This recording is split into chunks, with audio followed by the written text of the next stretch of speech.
আমার প্রিয় ছাত্রছাত্রীরা, আশা করি তোমরা সবাই ভালো আছো, সুস্থ আছো। আমি তোমাদের কোয়েল সিস্টার আজ আবার চলে এলাম তোমাদের ইতিহাসের উপর একটা রিভিশন ওয়ার্কশিট নিয়ে। কালও একটা ইতিহাসের ওপর রিভিশন ওয়ার্কশিট দেওয়া হয়েছিল। আশা করি তোমরা সবাই বাড়িতে তার উত্তর লেখা অভ্যেস করেছো। যার যেখানে ভুল হয়েছে সেগুলো নিশ্চয়ই তোমরা সংশোধনও করে নিয়েছো। আজ একই রকমভাবে আমি আবারও একটি রিভিশন ওয়ার্কশিট তৈরি করেছি তোমাদের জন্য।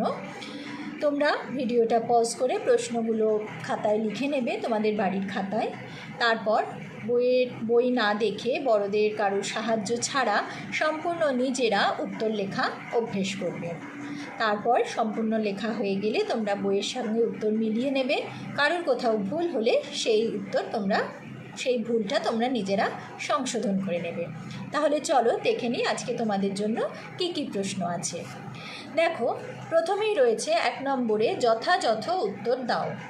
অর্থাৎ যে প্রশ্নগুলো রয়েছে সেগুলো কিন্তু একটি বাক্যের উত্তর নয়, তার বেশি লিখতে হবে, একাধিক বাক্যে উত্তর হবে। ক, আগুনের ব্যবহার শেখার ফলে মানুষের কি কি সুবিধা হয়েছিল? খ, কারখানা বলতে কি বোঝায়? গ, হোমার বিখ্যাত কেন?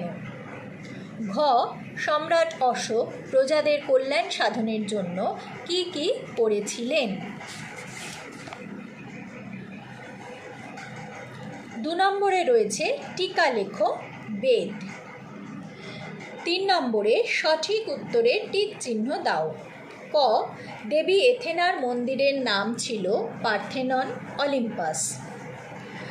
খ, যারা নতুন কাজ শেখে তাদের বলে কারিগর, শিক্ষানবিশ। গ, জরাথুস্ট্র ছিলেন চীনের, পারস্যের মনীষী। ঘ, রোমের সাধারণ মানুষকে বলা হতো প্লেবিয়ান, প্যাট্রিশিয়ান।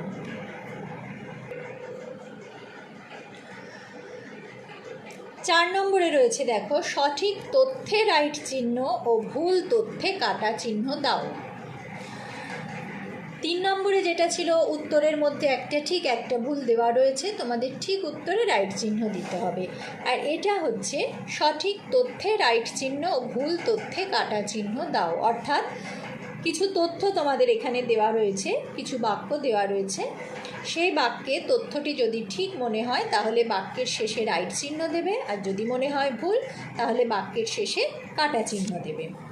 ক নম্বরে আছে রোম দেশটির বর্তমান নাম ইটালি। খ, ইনিড মহাকাব্যের রচয়িতা হলেন ভার্জিল। গ, আর্য যুগে মানুষের প্রধান জীবিকা ছিল বাণিজ্য। ঘ, যীশুখ্রিস্টের জন্মের আগের সময়কে বলা হয় খ্রিস্টাব্দ। এই হলো আজকে তোমাদের পুরো ওয়ার্কশিট।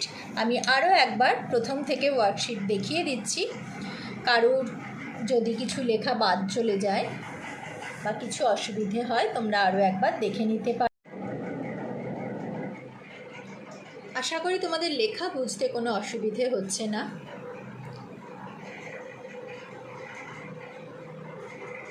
আজ তবে এই পর্যন্ত থাক। সবাই সুস্থ থেকো, ভালো থেকো।